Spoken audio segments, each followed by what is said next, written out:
Hello everyone, कैसे हो आप सब लोग। स्वागत है आपका अपने यूट्यूब चैनल ड्रीम्स मोटी पर। हमने जो अपनी नॉवल स्टार्ट की थी टेल मी अ स्टोरी, उसी का ही नेक्स्ट चैप्टर आज हम कवर करने वाले हैं, जिसका नाम है क्लीन स्लेट। चलो स्टार्ट करते हैं। तो बेसिकली इस चैप्टर की स्टार्टिंग कुछ ऐसे होती है।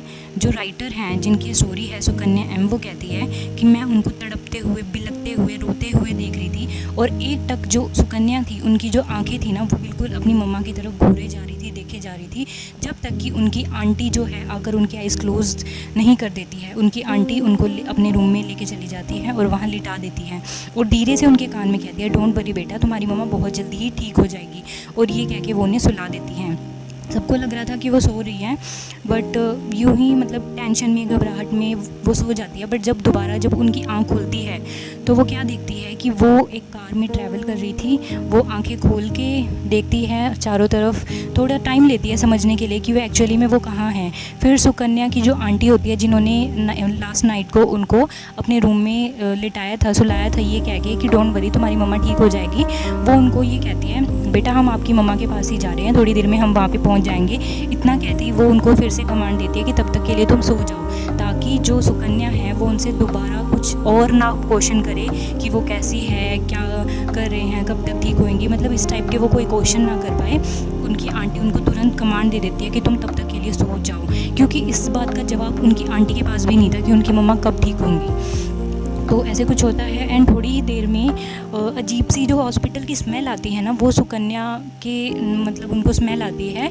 तब वो फील कर पाती है कि हाँ, हम हॉस्पिटल पहुंच चुके हैं। जब वो वहाँ पे हॉस्पिटल जाते हैं तो सुकन्या वहाँ पे ऑलरेडी अपनी ग्रैंड माँ को देखती है, और वहाँ पे मतलब जब वो जाती है ना, बिल्कुल साइलेंस था हॉस्पिटल में, बिल्कुल पिन ड्रॉप साइलेंस, और सिर्फ वहाँ पे आवाज़ें आ रही थी किस चीज़ की, जो व्हील चेयर थी वहाँ पे, जो पेशेंट्स थे जिनको व्हील चेयर पे इधर से उधर ले जाया जा रहा था, सिर्फ उन चेयर्स की, उन टायर्स की आवाज़ें आ रही थी। इसके अलावा वहाँ पे बिल्कुल हवा की भी आवाज़ नहीं थी जो कोई सुन सके।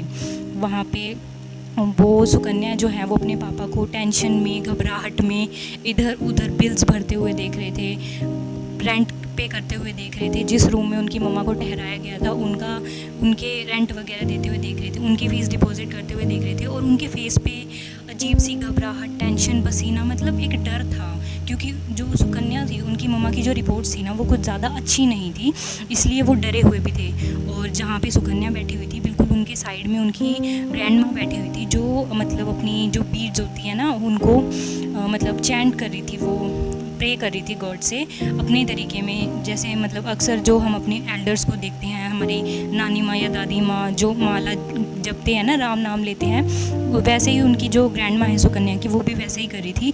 पर सुकन्या है, वो बच्ची थी, वो अपने तरीके से गॉड से बात करती है कि गॉड प्लीज़ मेरी मम्मा को ठीक कर दो, और ये आपके लिए चैलेंज है कि आपको मेरी मम्मा को ठीक करना ही होगा। अब सुकन्या ये सोचती है कि हम किसी बंदे को जब हम चैलेंज देते हैं तो वो किस तरीके से बिहेव करता है, और मैंने तो फिर भी सीधा गॉड से ही पंगा ले लिया, उनको ही सीधा मैंने टेस्ट दे दिया कि ये आपका टेस्ट है, मेरी मम्मा को ठीक करके दिखाओ। अब पता नहीं वो कैसे रिएक्ट करेंगे, इतना वो मतलब सोच ही रही होती है। फिर वो अपना टाइम पास करती है, क्योंकि ऑपरेशन चल रहा था, बट जो सुकन्या की मम्मा है या डॉक्टर्स है, अभी तक उनका कोई ऐसे खास जवाब आया नहीं था। एंड सुकन्या को भी इतना कुछ नॉलेज नहीं था, क्योंकि वो बच्ची थी, आसपास हॉस्पिटल में क्या हो रहा था, क्या नहीं हो रहा था, इस चीज़ की उसे बिल्कुल भी नॉलेज नहीं थी। वो सिर्फ देख रही थी हॉस्पिटल में जो जितने भी बैनर्स थे, जितने भी साइन बोर्ड्स थे, उनको वो बस पढ़े जा रही थी। उसने एक बार पढ़ा, 2 बार पढ़ा, 3 बार पढ़ा, और ये जब वो उन साइन बोर्ड्स को हॉस्पिटल में, और जो चार्ट्स लगे हुए थे, जो पोस्टर्स लगे हुए थे, उनको जब वो रीड कर रही थी ना, तो उसको अपनी मम्मा की एक पुरानी जो है एक किस्सा याद आ जाता है कि जब भी उनकी मम्मा कहीं पे ट्रैवल करती थी ना सुकन्या की, तो वो क्या करती थी, वो यूं ही ट्रैवल करते टाइम बाहर की तरफ देखती थी, और कुछ ना कुछ जो भी पोस्टर्स, बैनर्स, टैम्पलेट्स, जो कुछ भी उन्हें दिखाई देता था, उनको पढ़ते हुए जाया करती थी। और उनकी मम्मा जो है वो सुकन्या से भी यही कहा करती थी कि तुम भी ये पढ़ा करो, इससे तुम्हारी वोकैब है ना, और रीडिंग वो फास्ट हो जाएगी, उसकी स्पीड फास्ट हो जाएगी। तो सुकन्या मतलब उस याद करते हुए वो रो भी रही होती है, इमोशनल हो जाती है काफ़ी।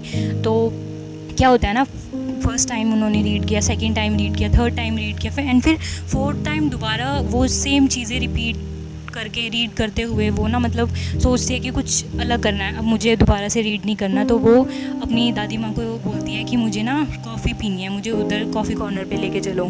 तो ऐसे ही उनकी जो ग्रैंड माँ है वो उनको ले जाती हैं कॉफ़ी पीने के लिए। एंड फिर जब वो कॉफ़ी पीने जाते हैं, तुरंत ही क्या होता है, एकदम से उनके फ़ोन की घंटी गूंजती है, जिससे पूरे हॉस्पिटल की वॉल्स गूंजने लग जाती है। मतलब कि पता ही था हॉस्पिटल में कितनी साइलेंस होती है, और एकदम से जब किसी का फ़ोन बजता है तो ऐसे लगता है कि पूरे ही एरिया में वो गूंज रहा है। वैसे ही उनके फ़ोन की जो घंटी है वो गूंजती है, और देखते हैं और उनको मतलब जब वो कॉल रिसीव करते हैं तभी उनको सीधा मतलब बोल दिया जाता है कि जल्दी से जल्दी तुम वहाँ पे ऑपरेशन थिएटर के पास मिलो, जल्दी से जल्दी। फिर वो जाते हैं भाग के। जब वो लोग जाते हैं सुकन्या और उनकी ग्रैंड माँ, तो सुकन्या देखती है अपने अंकल को, जिनको वो बहुत ही ज़्यादा पसंद करती थी, बहुत ज़्यादा प्यार करती थी। और उनके अंकल जब आते हैं मतलब, और सुकन्या जब उनके पास जाती है ना, जाती वो कुछ नहीं पूछती कि आप कैसे हो, कब आए। सिर्फ उसके जो फर्स्ट वर्ड था ना सुकन्या के मुंह से जो निकला था वो था मॉम। एंड जब वो ऐसा बोलती है तो उनके अंकल उनको बोलते हैं कि शी इज़ डेड। मतलब अब ये सुन के ना हॉस्पिटल का जो छोटा मोटा व्हील्स का जो साउंड था, जो डॉक्टर्स की थोड़ी बहुत वॉइस थी जो आपस में बात कर रहे थे, ये सब बिल्कुल सुन्न हो जाते हैं। और जो सुकन्या के कानों में सिर्फ एक ही आवाज़ गूंजती है, she is dead, my mom is dead, my mom is dead, my mom is dead. सिर्फ एक यही चीज़ ये एक शोर था उसके कान में जो बार बार उसको सुनाई दे रहा था, और वो बिल्कुल सुन्न हो चुकी थी। तो अब टाइम था, मतलब सुकन्या की जो मॉम थी उनको हॉस्पिटल से डिस्चार्ज दे दिया गया था, बिकॉज़ वो डेड थी। तो घर वाले उनको लेके जा रहे थे घर पे। तो जब जैसे ही जिस कार में सुकन्या आई थी अपनी आंटी के साथ, उसी कार में वापस वो घर चले जाती है। फिर जब वो घर जाती है तो वहाँ पे वो देखती है बहुत सारे जो फैमिली मेम्बर्स, रिलेटिव्स, नेबर्स, वो पहले से ही वेट कर रहे थे उन लोगों का। और वहाँ पे इतना ज़्यादा क्राउड था, और उस क्राउड में जितने भी लोग थे आसपास सब रोए जा रहे थे, सब बहुत ज़्यादा मतलब रो रहे थे, इतना ज़्यादा इमोशनल हो रहे थे। एंड सुकन्या को ना सब सिंपैथी दे रहे थे, क्योंकि उनके लिए, रिलेटिव्स के लिए ये मानना था कि जो सुकन्या है ना उसके लिए बहुत ही ज़्यादा भयानक जो एक किस्सा होता है ना लाइफ का, वो बन गया है। क्योंकि वो बहुत छोटी सी थी, इतनी उनको समझ भी नहीं थी क्या हुआ है क्या नहीं हुआ है। एंड उनकी लाइफ में ये इतना बड़ा इंसिडेंट हो गया कि उनकी मम्मा ही उनसे दूर चली गई है। तो बहुत सारे मतलब उनकी मम्मा की फ्रेंड्स भी आई हुई थी काफ़ी, मतलब बहुत ही ज़्यादा क्राउड था, और क्राउड में सिर्फ रोने की आवाज़ें थी और कुछ भी नहीं था। और वो सब क्या कर रहे थे, सुकन्या को सिंपैथी दिए जा रहे थे, जिनमें से कुछ ऐसे चेहरे भी थे जिनको सुकन्या ने आज से पहले मतलब देखा होगा बट भूल चुकी थी कि ये कौन है। उनका नाम तक भी उसे याद नहीं था कि मतलब इनका नाम क्या हो सकता है। बट सुकन्या जो है चुपचाप बैठी हुई थी, और सिर्फ मतलब ना एकदम सुन्न होके बैठी हुई थी। उसे पता था क्या चल रहा है क्या नहीं चल रहा, क्योंकि आज से पहले ऐसा सीन ना उसने सिर्फ स्टोरीज़, मूवीज़ इन्हीं में देखा था। रियल लाइफ में उसने ये चीज़ कभी फेस नहीं की थी, और अब फेस कर रही है। तो सबसे क्लोजेस्ट पर्सन जो उसकी मम्मा है ना, उनकी डेथ में ये चीज़ें वो फेस कर रही है। तो वो बिल्कुल सुन्न हो चुकी थी, और उसकी आंखों में सबसे पहला आंसू तब आया जब उसकी मम्मा को कब्रिस्तान में ले जाया गया। तब मतलब उसको ये फील हुआ कि अब मेरी मम्मा है ना, मतलब फिज़िकली जो उनकी बॉडी, मतलब मैं उन्हें जो टच कर सकती थी ना, मैं कभी आज के बाद उन्हें टच भी नहीं कर पाऊँगी। और इतना सब मतलब जब कब्रिस्तान में गए तो वो इस चीज़ को फील किया उसने, और सबसे पहला आंसू तब उसकी आंखों में आया, वो रोई तब। और रोने के बाद मतलब फिर क्या रहा कि कब्रिस्तान से वापस आए, एंड थोड़े दिनों में सब कुछ बैक टू नॉर्मल। सब अपने रिलेटिव्स थे जो वो वापस अपने घर चले गए, अपने अपने काम में बिज़ी हो गए, एंड सब बस मूव ऑन करने के लिए प्लानिंग कर रहे थे, अपने अपने काम में बिज़ी हो रहे थे। बट अब जो लाइफ थी ना वो पहले जैसी नहीं रही। ये सुकन्या को मतलब बोलती है कि अब जो लाइफ थी ना हमारी वो पहले जैसी नहीं रही। क्यों? क्योंकि उनकी मम्मा की डेथ के बाद जो सुकन्या है वो अपने मैटरनल ग्रैंड पेरेंट्स के पास रहती है, अपने मामा मामी, नाना नानी के पास। और जो उसके पापा है सुकन्या के, वो उनकी विडो जो बुआ थी ना उनके साथ रहते हैं वहाँ पे जाके। मतलब बिल्कुल अलग अलग हो गए हैं। एंड मतलब ठीक है, सुकन्या ने कुछ ऑब्जेक्शन नहीं किया, या उसने कोई अपनी राय नहीं दी इस बारे में, क्योंकि वो छोटी थी। उसे लगा कि बड़ों ने मेरे लिए कोई डिसीज़न लिया तो ठीक ही लिया होगा, दैट्स ओके। तो एक दिन क्या होता है कि जो सुकन्या के मम्मा है ना, उनकी फ्रेंड, बिल्कुल एकदम क्लोजेस्ट फ्रेंड जो होती है, वो सुकन्या से मिलने के लिए आती है। वो जब आती हैं तो सुकन्या को एक गिफ्ट देती है, एक बुक जिसका नाम था the Malgudi days by R.K. Narayan. और जब वो ये बुक लेती हैं तो सुकन्या उनको थैंक यू बोलती है। तो जब वो थैंक यू बोलती है ना, तो मतलब जो वो आंटी है ना, उनके मम्मा की फ्रेंड, वो मतलब उनकी आंखों में आंसू आ जाते हैं। फिर वो उसका थैंक यू, मतलब सुकन्या जो थैंक यू बोलती है वो थैंक यू ले लेती है, बट वो रोने लग जाती है उनको मिस करते हुए। और ये कहती है कि मतलब ना, मैं तुम्हारे से बात कर रही हूँ, तुम्हें गिफ्ट्स दे रही हूँ, तो इससे ना मेरा थोड़ा मन हल्का हो रहा है। मतलब मैं उसको, अपनी फ्रेंड को ना बहुत, मतलब तुम्हारे ज़रिए कम मिस कर पा रही हूँ। मतलब जो मैं इतना ज़्यादा मिस करती थी ना, वो उसकी थोड़ी कमी पूरी हो रही है मैं जब तुमसे बात कर रही हूँ। तो सुकन्या चुपचाप रहती है। और सुकन्या एक ऐसी लड़की थी जिसको ना बुक से बहुत ही ज़्यादा नफरत थी, मतलब उसे पसंद ही नहीं थी बुक। एंड वो लड़की बुक ले रही थी, उसने वो बुक ली ही नहीं, बल्कि सिर्फ 2 दिन के अंदर अंदर उस बुक को कंप्लीट भी किया। मतलब ये एक, कहते हैं ना कि मतलब जब कोई हमारा सबसे ज़्यादा फेवरेट पर्सन जो होता है ना, हमारा मतलब बिल्कुल दिल के करीब जो इंसान होता है, वो जब हमसे दूर हो जाता है ना, बहुत कुछ हमें सिखा जाता है। मतलब जो चीज़ें हम नहीं भी किया करते थे, या जिन चीज़ों की हमें कभी ज़रूरत नहीं पड़ी, या हमने कभी ध्यान नहीं दिया होता है ना, उन चीज़ों की तरफ भी हम गौर करने लगते हैं, सिर्फ इसलिए क्योंकि वो जो क्लोजेस्ट पर्सन था ना हमारे दिल के बिल्कुल करीब, चाहे वो हमारे मम्मा हो, पापा हो, कोई फ्रेंड हो, मतलब कोई भी, हम मतलब जो चीज़ें उनको पसंद होती है ना, हम वो अपना लेते हैं अपनी लाइफ में, जिससे कि हम उनको मिस कम करें, मतलब उनकी कमी दूर हो सके। इसलिए सुकन्या उस बुक को 2 दिन के अंदर अंदर पढ़ लेती है। और वो सुकन्या फिर क्या करती है, उस बुक को रीड कर लिया, एंड उसके बाद उसके मम्मा ने कुछ नोट्स, मतलब डायरी लिखा करते हैं ना, तो ऐसे कुछ नोट्स लिखे हुए थे, उन्हें पढ़ रही थी। पहला नोट कुछ ऐसा था कि सुकन्या की मम्मा लिखती है कि ये मेरी एंजल है, such an angel, a lot of time I envy my mom who gets to take care of my daughter for the most of the time, the only time I get with her is when she is almost asleep, he it not.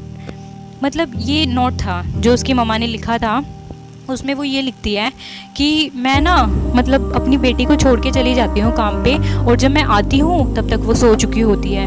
कई बार मुझे इतना गुस्सा आता है कि मैं क्यों ही काम करती हूँ, मैं क्यों पूरा टाइम इसके साथ स्पेंड नहीं कर सकती, क्यों मैं पूरा दिन इसके साथ नहीं बिता सकती। मेरी एंजल है, इतनी प्यारी बेटी है मेरी, मैं क्यों नहीं इसके साथ रह सकती। कई बार तो ना मतलब मेरा मन करता है कि मैं ना बिल्कुल जॉब सब छोड़ दूँ। पर फिर सुकन्या की मम्मा मतलब आगे लिखती है कि फिर मैं ये सोचती हूँ कि नहीं, मुझे ये करना होगा, क्योंकि मुझे अपनी बेटी के फ्यूचर के लिए ये सब कर रही हूँ मैं, ताकि मेरी बेटी का फ्यूचर बहुत अच्छा बन सके, इसीलिए कर रही हूँ। आज भले ही मैं थोड़ा सा मतलब टाइम स्पेंड नहीं कर पा रही हूँ, और मैं जब आती हूँ तो ये सो जाती है, कल को ना इसके लिए अच्छा फ्यूचर हो जाएगा, तो मुझे ये करना ही पड़ेगा। तो ये जो नोट है, जब सुकन्या अपनी मम्मा का ये नोट जब पढ़ती है ना, तो उसको बहुत ही ज़्यादा गिल्टी फील होता है, क्योंकि एक टाइम था जब सुकन्या ना अपनी मम्मा से बहुत ज़्यादा नफरत करती थी। और इस नफरत का क्या रीज़न था,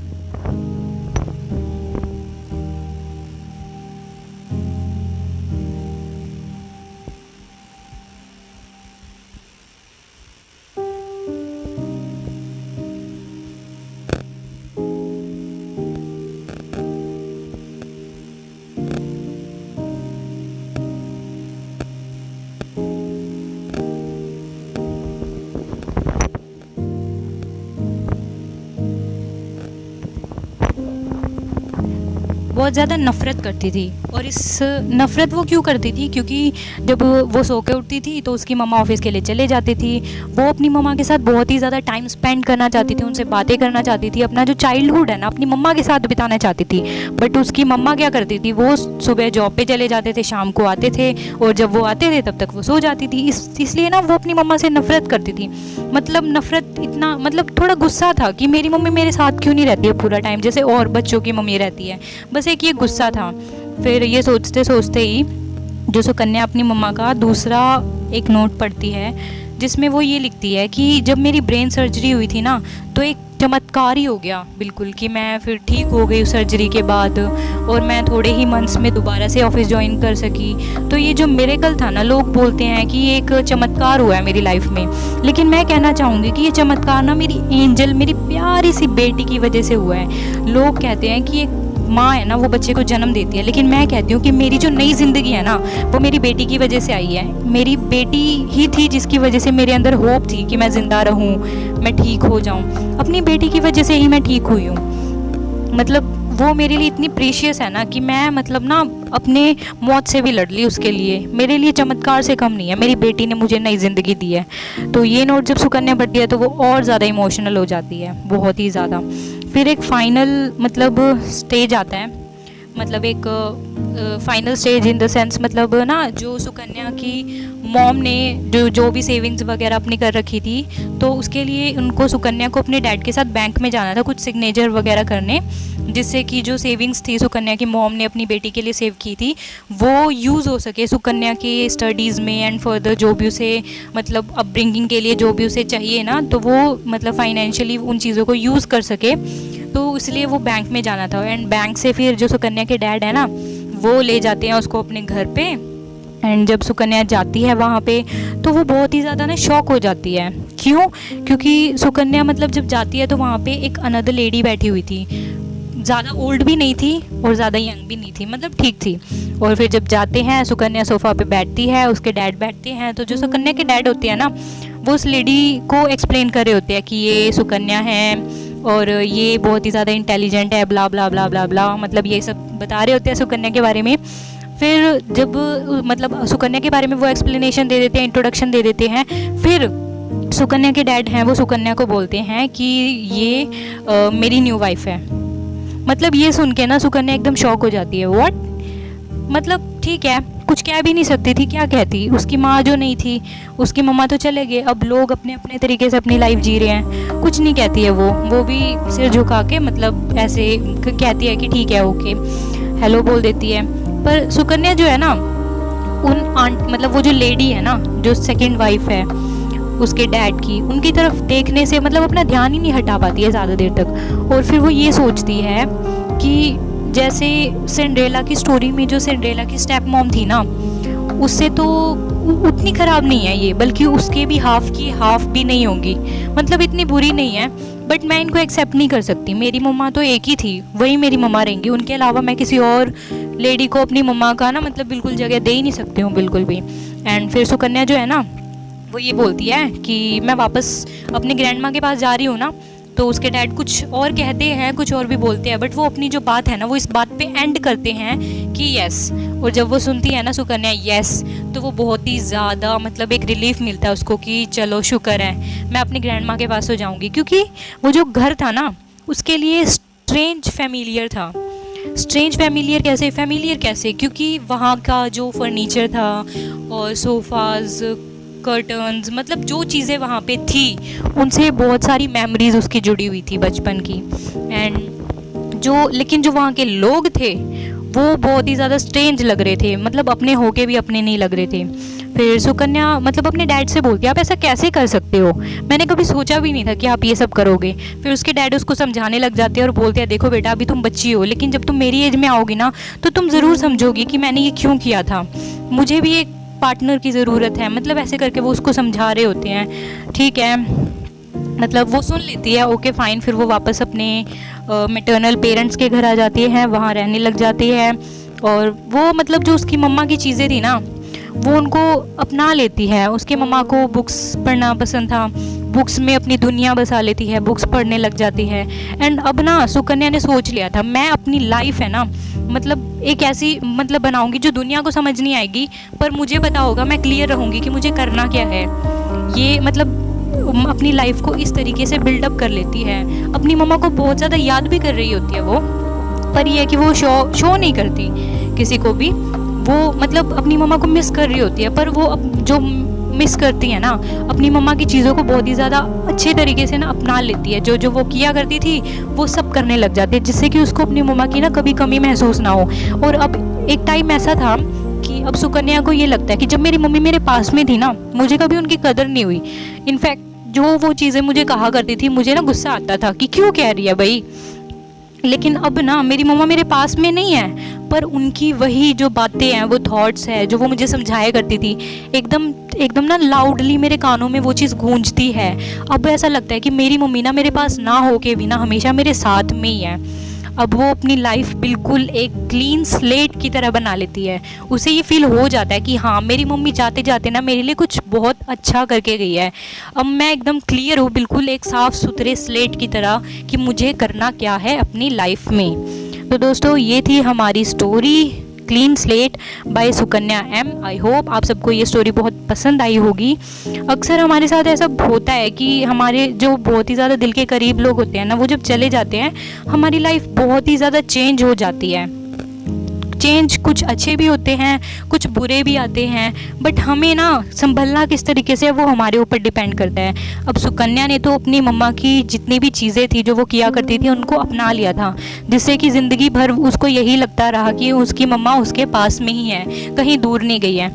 अब ये हमारे ऊपर डिपेंड करता है कि हम लाइफ टाइम उनको याद करके रोते रहें या फिर मतलब जो वो हमसे दूर गए हैं कुछ ऐसा करें जिससे उनको भी खुशी हो, वो जहाँ कहीं भी होंगे ना उनको खुशी हो रही हो कि हाँ हम कुछ अच्छा कर रहे हैं लाइफ में। तो हमें कुछ ऐसा ही करना चाहिए। इसी के साथ हम एंड करते हैं अपनी इस वीडियो को।